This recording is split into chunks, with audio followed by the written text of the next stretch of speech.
Malaysia हो, south Africa हो, ओमान हो, दोहा हो, कतर हो, चढ़बल करके आज अगर दुश्मनों के छाती पर के हमारी बेटी बहन, हमारी माँ, हमारी बेटी, हमारी बहन अगर दाल दर रही है, गोली भी चला रही है,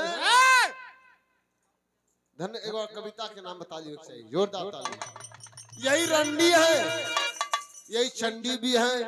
मैं एक लाइन में बोलूंगा कि नारी से नरक मिलता, नारी से नरक की सोड़ी है, नारी से नरक मिलता, नारी से सुड़ी है, नारी से वंश नसाता है, नारी से वंश की पीढ़ी। ताली है, जोरदार ताली है। मुखी पतई सबके हैं, हमारे बहन बेटे इतना लगा हो भैया आबा तनी बनारसी अंदाज हो जाए कुछ। हाँ देखा सरदार करमाल हुआ आज कम लगल है का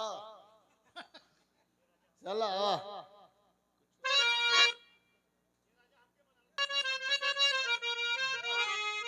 बाबा बाबा क्या बात है। अरे ए राजा हमके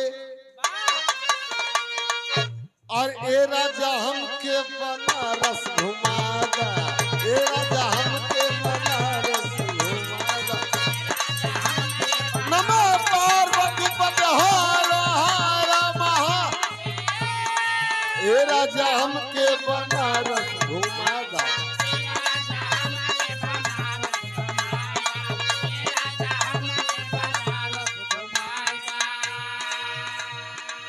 चल के गोदौलिया पपनवा खिया,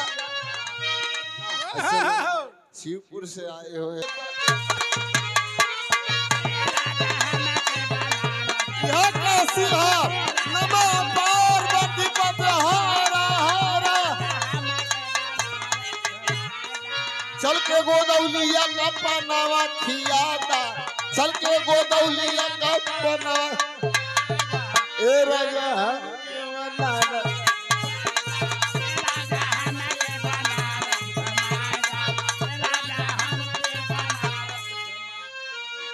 और ये सादर हमारे साथ में हम घूमना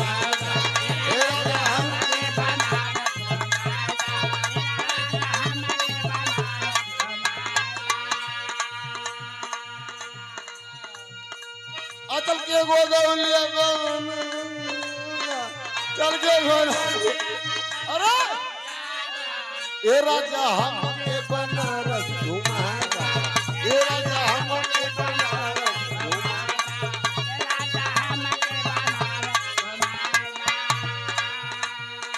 और जहां तक नाम बिरहा जहां तक है वहां तक आपकी बेटी है, हमारी बहन है, हमारी छोटी बहन है, हमारी बड़ी बहन मान लीजिए, आपकी धर्म की बेटी है, आपके घर की बेटी है, भारत की बेटी है, देश की बेटी है, गांव की। ताली हो जाए, जोरदार ताली इसके नाम पर। क्यों?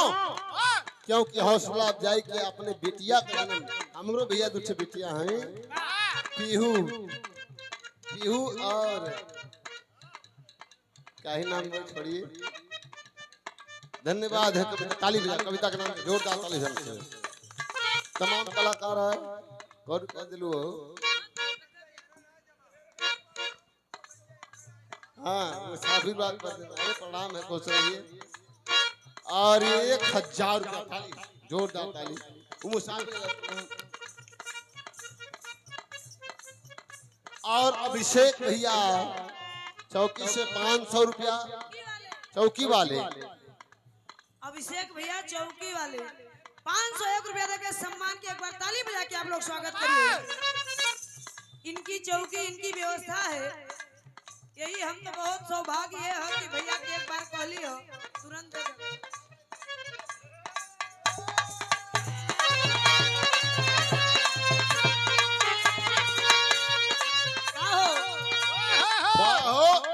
माइक दो भैया, अच्छा माइक और दीजिए, गाइए आपने सुना। हे राजा हमके बना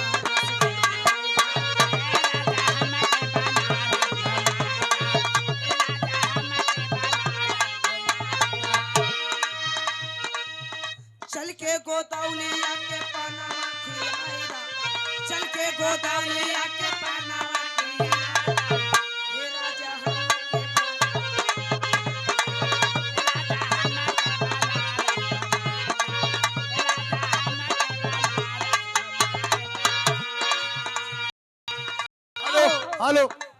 बहुत बढ़िया। अरे अरे तोहर कमर तो ऐसे हिलत लगत था कि मोबिल दे के आले हो। ए रानी तुहके बनारस घुमाई।